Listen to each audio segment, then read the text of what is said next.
കലാപരിപാടികൾ തുടങ്ങാൻ ആരംഭിക്കാൻ.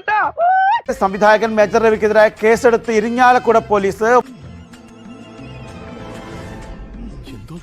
വഞ്ചനാ കുറ്റത്തിനാണ് ജാമ്യമില്ലാ കുറ്റം ചുമത്തി കേസെടുത്തത്.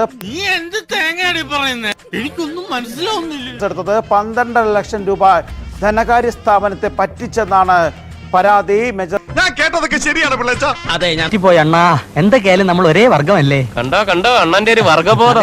കള്ളൻ പറഞ്ഞു നേരാ. രവിയുടെ തണ്ടർ ഫോഴ്സ് സ്ഥാപനത്തിലെ സഹ ഉടമകളെയും പ്രതി ചേർത്തിട്ടുണ്ട്.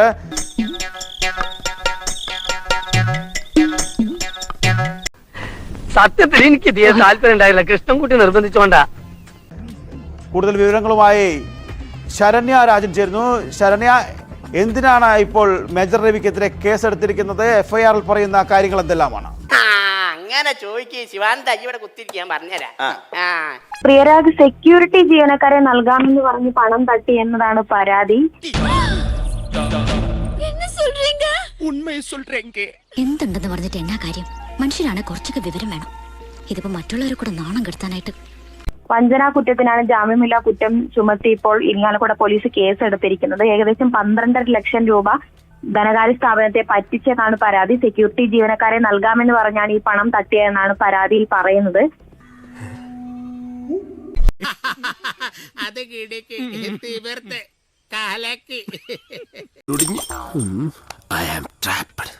ഇനി നടക്കാൻ പോണ മുള്ളിക്കളിയുള്ള നമ്മളില്ല കേട്ടാ, നമ്മളിവരുണ്ടാ ഫ്രീ. അപ്പൊ നടക്കട്ടെ, നല്ല ഈടിവെട്ടായി.